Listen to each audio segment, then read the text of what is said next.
Hey, wrestling fans, Brian Crazy here, Effin' True Wrestling, back at you with Monday Night Raw from 4/18/2011.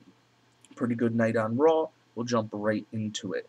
We see R-Truth come out and celebrate that he is now one of two #1 contenders to face The Miz for the WWE Championship at Extreme Rules. We find Morrison come out, and Morrison's kind of poking at him. Pokes at him that he smokes cigarettes.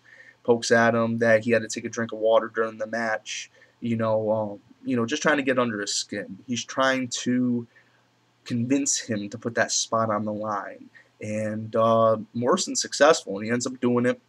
And so we go into a match, and hard-fought match. R-Truth looks very winded throughout it, though. I'm not going to lie.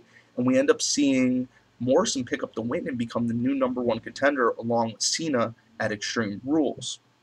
Post-match, R-Truth is very upset about what John Morrison did, how he got under his skin, how he convinced him to put his shot on the line when he really wasn't ready to compete. He just came there to celebrate.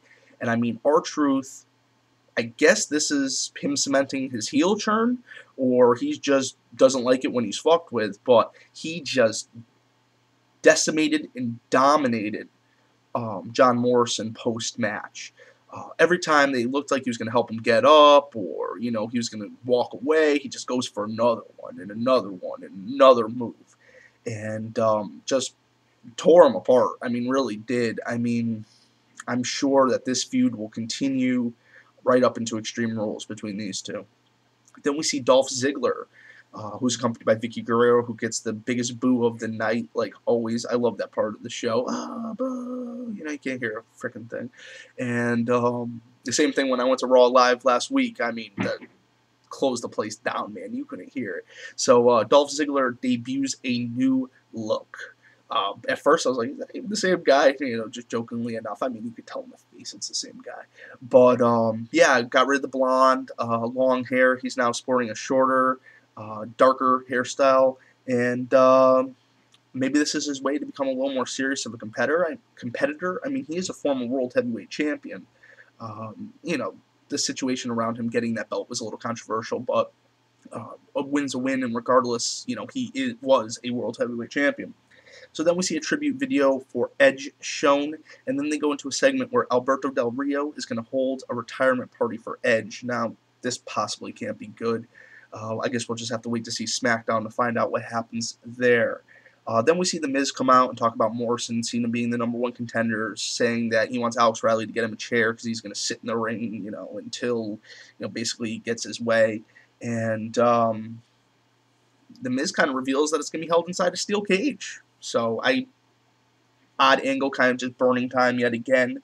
Then we see John Cena and Sin Cara come out. Sin Cara first, then John Cena, and we find out this is going to be a big 2-on-2 tag team match.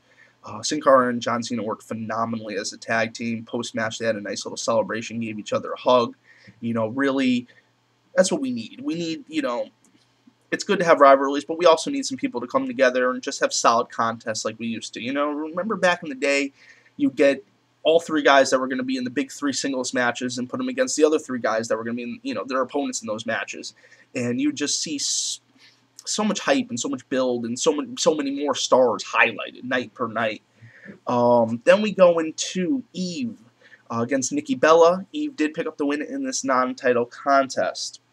Then we see Michael Cole announce he's going to be crowned Sir Michael Cole by the Queen, seeming that they are in Britain. I don't think the Queen would ever consider knighting Michael Cole.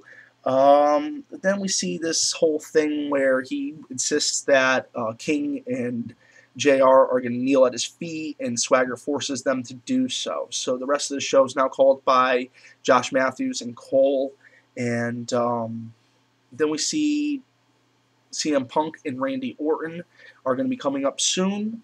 And then we go into Sheamus defeats Santino Marella with the Brogan kick. Then we go into Randy Orton. He defeats CM Punk. Then we see the new Nexus get involved. And it ends up not good for CM. The new Nexus kind of bails on him. And, where's this angle going to culminate? So a lot of open ends were left on Raw. I think some things were kind of cemented. And a couple new feuds have definitely been started. Those were the open ends I was mentioning. The R-Truth Morrison feud, and Orton and Punk is still alive as ever. So, guys, and it looks like Edge and Alberto Del Rio will have some sort of final culmination of their feud this week on SmackDown. So, guys, this is pretty much all I got for right now. I hope you enjoyed my review. I know it was a little bit shorter than usual, but just not too many happenings tonight on Raw. So, guys, have a great afternoon and catch you later.